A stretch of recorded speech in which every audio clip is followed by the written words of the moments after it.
I want this to be a full run. I want this one to be a full run.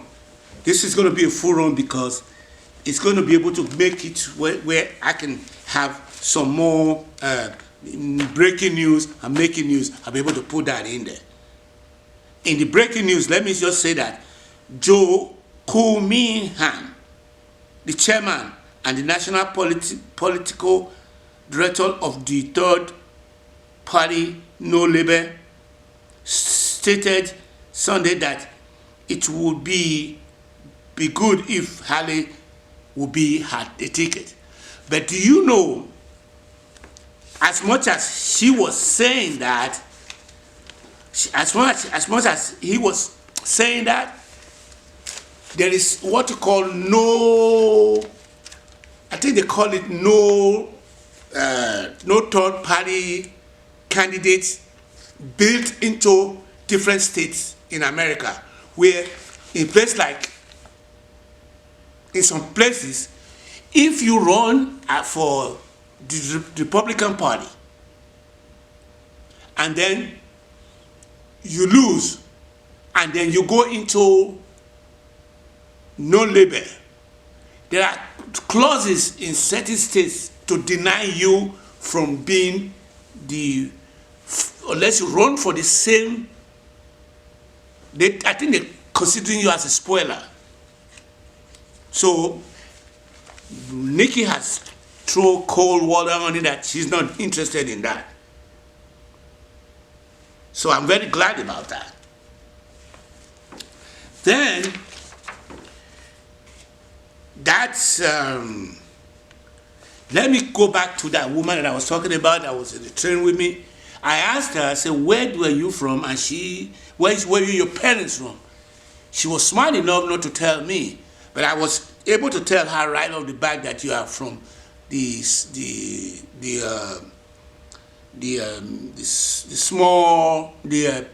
subcontinent of India, whether Pakistan or India. And she did not tell me. So you're going to have to go ask my parents. But we were now discussing, and she was asking me what was I doing, and I'm telling her that I am going to the library and I'm going to do some recording, and she was telling me, you guys going to do it I said, no, I am doing it on my own, but I have a community that I want to become part of. And those community, I already established them. That's what I'm doing here today. What I'm really doing with this community that I'm bringing together is that I don't want to say that I'm bringing a community together of like minds. I'm an interim facilitator. I'm not the leader. I don't want to have a leadership position. I just want a system that would take us back and roll the dice counterclockwise in form of what we call re-engineering of where we find ourselves as a tribe, to be able to put up a resistance, a counter to the standing order. So as I was telling her that I'm going there, I'm by myself, and I'm going to go do recording, she was asking a lot of poignant questions. But my answer to her was, I'm by myself, I'm going back there, I'm recording, and I'm putting a community together. If you have listened to many of my novels by now, if you don't get that, then we're not going to be able to connect, because most of the thing I'm saying is not laser focused. It's a form of hazard against. Now that I'm taking medication for anxiety and depression, my upstairs is getting a little bit more streamlined now, because I started the medication about a week ago. Because I checked in because I was under a lot of what I call the 11 years that I've been living in this complex. I have had to deal with a lot of mental breakdown, a lot of agony, haggling. But it is not just the complex itself, it is I am just experiencing the after effect of the COVID-19 now. It's been 4 years ago, and this is the fifth year now. I have now just been having the after effect of COVID, the side effect of COVID that is coming down on me, where I would have been able to take action 3 years ago, but I did not take no action because I don't get moved when a madman stares. So the woman was didn't want to tell me where she was from, and we started the discussion to the point where at the time of the departure, when I was walking away from her, we have come to the conclusion that the only thing that matters is love of your neighbor as thyself. She came up with the solution that God does not like us to be divisive. God wants us to be in harmony. And I did told her that I'm at peace with myself because I don't live in. She said that as a law enforcement officer,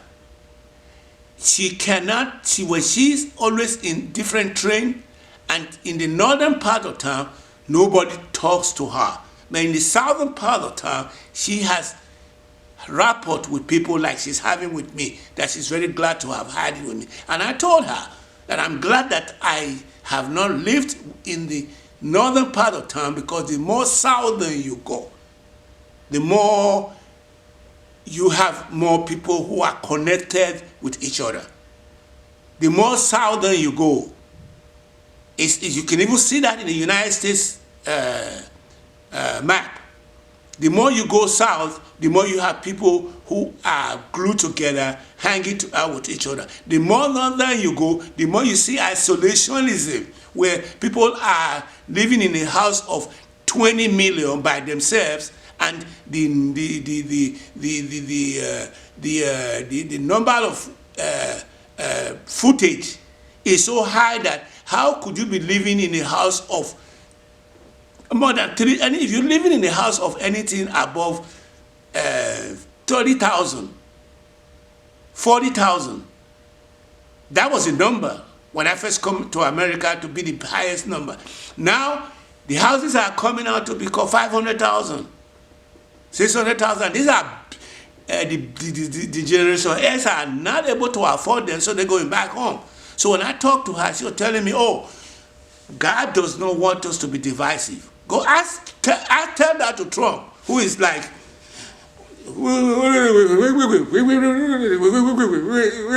I mean, he's talking like he's talking noise, and people are listening to those noise, and people are going to his defense. All the Republican Party, the party that he tanked, because when he came out of nowhere and used a sledgehammer from the very beginning, he used a sledgehammer not only to the women, the Republican Party, the Democratic Party, and he has successfully now become the embodiment of one party, because he has taken a sledgehammer into the standing order of people like Reagan, people like Bush's,